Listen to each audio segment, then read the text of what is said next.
Commitment is about singular things, right? So when we think about commitment, we're really saying we are committing to a singular focus, a singular person. It's about a single thing, isn't it?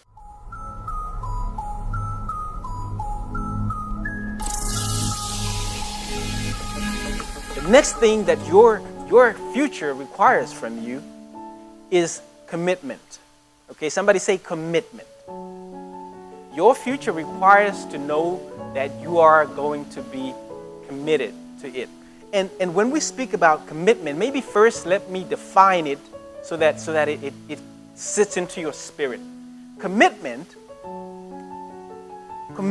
is doing what you said that you would do long after the mood that you said it in has subsided.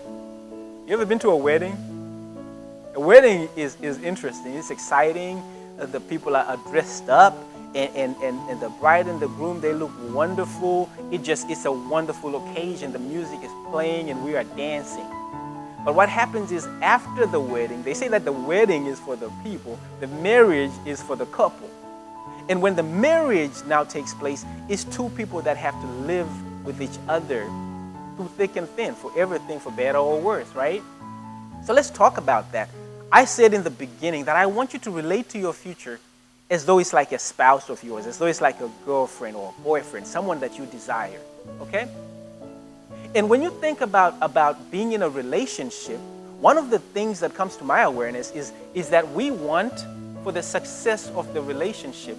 And what we want is we desire to know that the other person we're in the relationship with desires to see this relationship successful as much as we desire it, right? So when we think about commitment, we're really saying we are committing to a singular focus, a singular person. It's about a single thing, isn't it? Commitment is about singular things, right? Okay, so your future requires to know that you are singularly focused on it. Okay? Your future requires to know that you are focused on it as far as it regards to your kingdom mandate and your kingdom vision. I keep stating these things because I know that they're important. I don't want you to lose me in the fact that I'm talking about your future.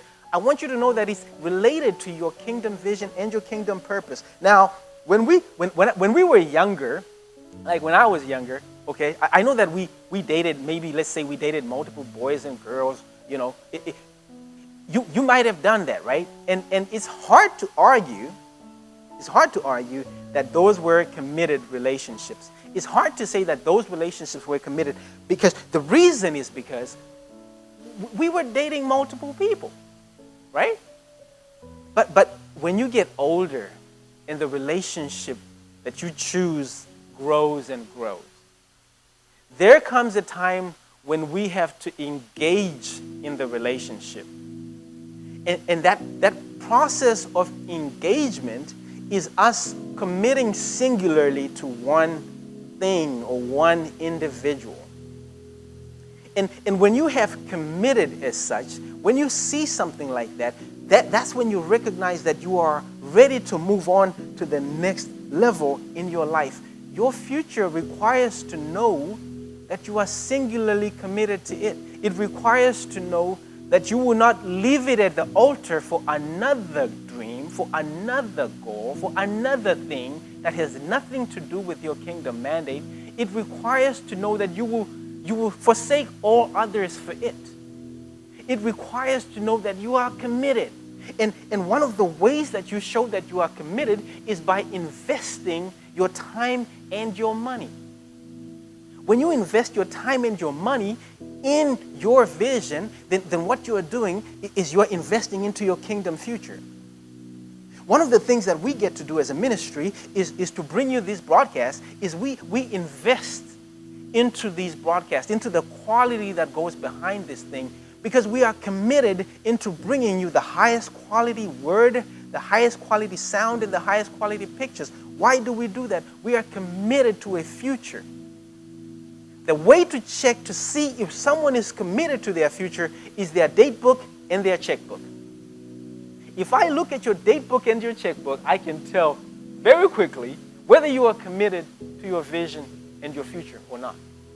Because if you're committed to your kingdom mandate, I'm going to see a lot of things that you have invested into your kingdom vision and your kingdom future, okay? And so commitment, I say that your kingdom, your future requires to know that you will forsake all others for it, that you will singularly focus on it. Now, this is important, okay? Because if I was to have a conversation with your future, and it was just me and your future. If I was to have a conversation with your future, and we sat down and we had some popcorn, and I asked your future, is this person committed? Do they have a kingdom mandate that they understand? Do they have a vision for their life? Have they written it down? Are they working on how to make good decisions and working out consequences before making decisions? Is this person working on their attitude every day so they can show up as the kind of person that they would love to date?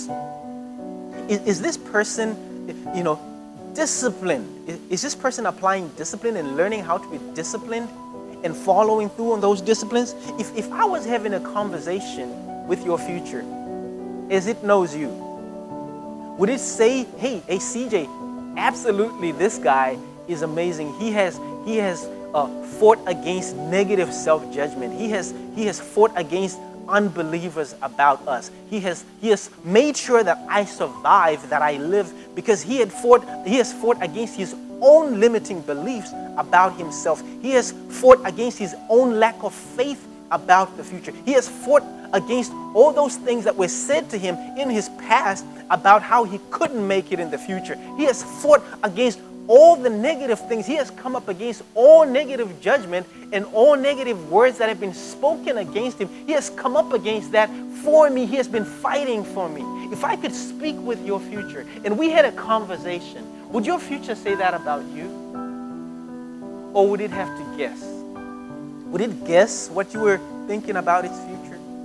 Would it guess that what your vision is? Would it guess whether you are disciplined? Would it guess? I know this is hard, but I want you to be encouraged, because I said that I'm not going to give you a lot of verses, and I've already given you a lot of verses. But what I desire, my ministry, is about helping you to be practical about the things that are spiritual. You've heard